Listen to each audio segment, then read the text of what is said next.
حضور مفتی اعظم ہند حضرت علامہ مولانا شاہ ابو البرکات محی الدین جیلانی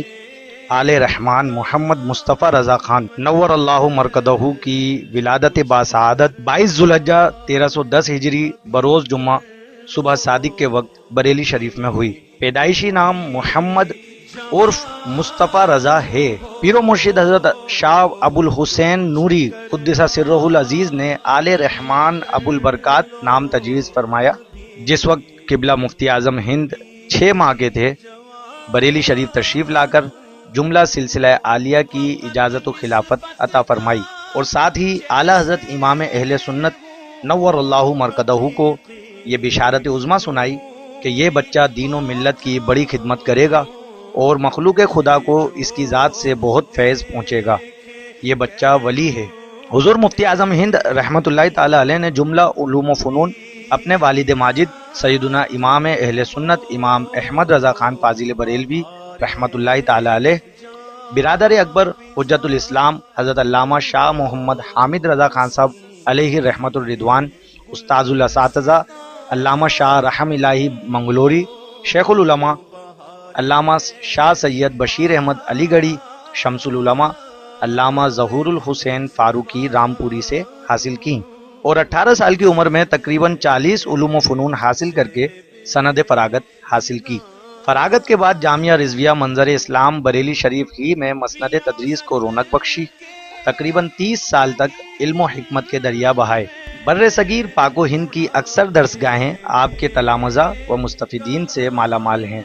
آپ کی 92 سالہ حیات مبارکہ میں زندگی کے مختلف موڑ آئے۔ کبھی شدی تحریک کا کلا کما کرنے کے لیے جماعت رضائے مصطفیٰ کی صدارت فرمائی، اور باطل پرستوں سے پنجہ آزمائی کے لیے سر سے کفن باندھ کر میدان خارزار میں کود پڑے۔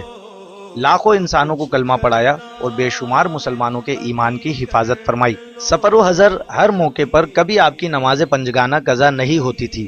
ہر نماز وقت پر ادا فرماتے۔ سفر میں نماز کا اہتمام نہایت مشکل ہوتا ہے، لیکن حضرت پوری حیات مبارکہ اس پر عامل رہے۔ آپ نے تقسیم ہند سے پہلے 2 مرتبہ حج و زیارت کے لیے سفر فرمایا، اس کے بعد تیسری مرتبہ 1391 ہجری میں، جبکہ فوٹو لازم ہو چکا تھا، لیکن آپ اپنی حزم و احتیاط پر قائم رہے، لہٰذا آپ کو پاسپورٹ وغیرہ کی ضروری پابندیوں سے مستثنی قرار دے دیا گیا، اور آپ حج و زیارت کی سعادت سے سرفراز ہوئے۔ آپ کے خاندان کا یہ طرہ امتیاز رہا ہے کہ تقریباً 150 سال سے فتویٰ نویسی کا گراں قدر فریضہ انجام دے رہا ہے۔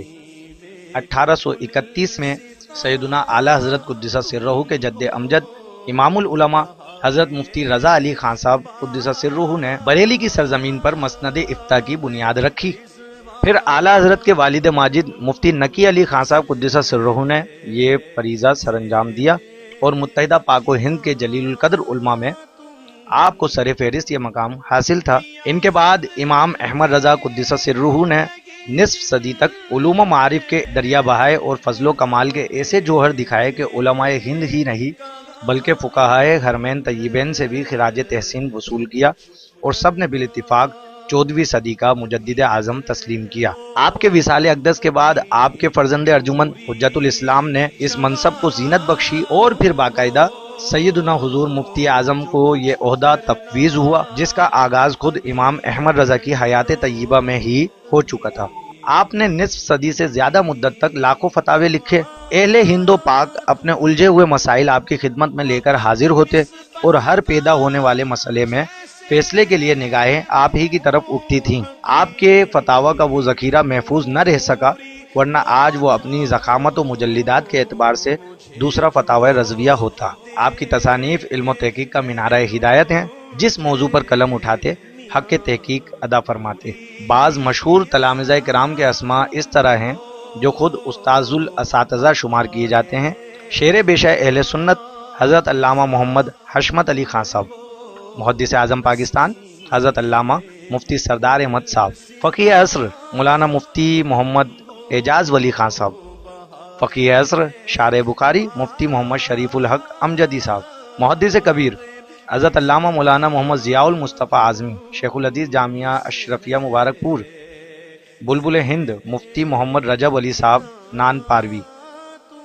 شیخ الحدیث مفتی غلام جیلانی صاحب گھوسوی۔ مستفیدین اور درس افتاء کے تلامذہ کی فہرست نہایت طویل ہے، جس کے احاطے کی یہاں گنجائش نہیں۔ صرف اتنا سمجھ لینا کافی ہے کہ آسمان افتاء کے آفتاب و مہتاب بن کر چمکنے والے مفتیان عظام اسی عبقری شخصیت کے خوانے کرم کے خوشہ چین رہے، جس سے یہ بات روز روشن کی طرح عیاں ہو جاتی ہے کہ حضور مفتی اعظم ہند کو افتاء جیسے وسیع و عظیم فن میں ایسا تبحر اور ید طولہ حاصل تھا کہ ان کے دامن فضل و کرم سے وابستہ ہو کر ذرے مہتاب بن گئے۔ حضور مفتی اعظم ہند رحمۃ اللہ تعالی علیہ کے بعض مشاہیر خلفاء کے نام ہم یہاں بیان کر رہے ہیں۔ مفسر اعظم ہند مولانا محمد ابراہیم رضا خان صاحب جیلانی میاں، غزالی دوران علامہ سید احمد سعید کاظمی شاہ صاحب ملتان، مجاہد ملت علامہ حبیب الرحمان صاحب شیر بیشہ اہل سنت، مولانا حشمت علی خان صاحب پیلی بھیت، راضی زماں مولانا حاجی مبین الدین صاحب امروہہ مراد آباد، شہزادہ صدر شریعہ مولانا عبد المصطفیٰ صاحب اظہری کراچی پاکستان، شارح بخاری مفتی محمد شریف الحق صاحب امجدی گھوسی اعظم گڑھ، شمس العلماء مولانا قاضی شمس الدین صاحب جونپور، محدث اعظم پاکستان مولانا محمد سردار احمد صاحب لائل پور، خطیب مشرق مولانا مشتاق احمد صاحب نظامی الہ آباد، پیر طریقت رہبر شریعت مولانا قاری محمد مصلح الدین صدیقی صاحب کراچی، استاذ العلماء مولانا محمد تحسین رضا خان صاحب بریلی شریف، قائد ملت مولانا ریحان رضا خان صاحب بریلی شریف، تاج الشریعہ مولانا مفتی اختر رضا خان صاحب بریلی شریف، حضرت علامہ مولانا مفتی ابو داؤد محمد صادق صاحب گوجرانوالہ پاکستان، پیر طریقت مولانا سید مبشر علی میاں صاحب بہیڑی بریلی شریف،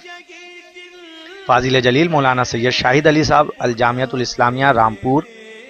حضرت مفتی محمد خلیل خان برکاتی پاکستان، حضرت سید امین میاں قادری برکاتی مہاریرہ شریف انڈیا، حضرت علامہ مولانا سید شاہ تراب الحق قادری کراچی، حضرت مفتی محمد حسین قادری سکھروی، حضرت مولانا عبد الحمید پالمر ساؤتھ افریقہ، حضرت مولانا شیخ عبد الحادی القادری ساؤتھ افریقہ۔ محبوب ذوالجلال کا عاشق صادق، اسلام و سنیت کا مہکتا گلشن، شریعت و طریقت کا نیر تاباں، علم و فضل کا کوہ گراں، امام ابو حنیفہ کی فکر، امام راضی کی حکمت، امام غزالی کا تصوف، امام احمد رضا کی آنکھ کا تارا اور ہم سنیوں کا سہارا، 91 سال 21 دن کی عمر میں مختصر علالت کے بعد 14 محرم الحرام 1402 ہجری 12 نومبر 1981 عیسوی رات 1:40 پر کلمہ طیبہ کا ورد کرتا ہوا خالق حقیقی سے جا ملا۔ انا للہ و انا الیہ راجعون۔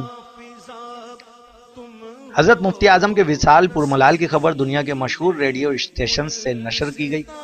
اگلے روز نماز جمعہ کے بعد اسلامیہ کالج کے وسیع میدان میں 3:15 پر نماز جنازہ ہوئی اور تقریباً 6 بجے اعلیٰ حضرت فاضل بریلوی علیہ الرحمہ کے بائیں پہلو میں سپرد خاک کر دیا گیا۔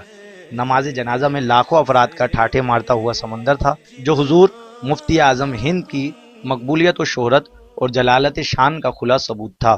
اللہ تعالیٰ کی ان پر رحمت ہو اور ان کے صدقے ہماری مغفرت۔ یہی دل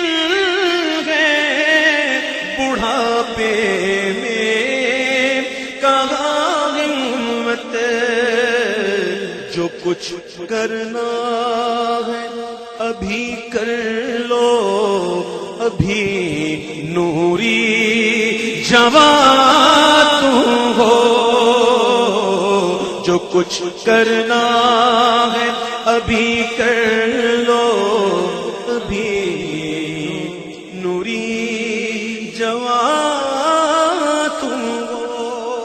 فقط نسبت کا جیسے ہوں حقیقی نوری ہو جاؤں، مجھے جو دیکھے کہہ اٹھے میاں نوری میاں تم ہو، بہارے جاں فضا تم ہو،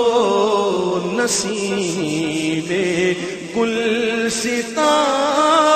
تم ہو، بہارے باغ رضوان تم سے ہے، زیب جنان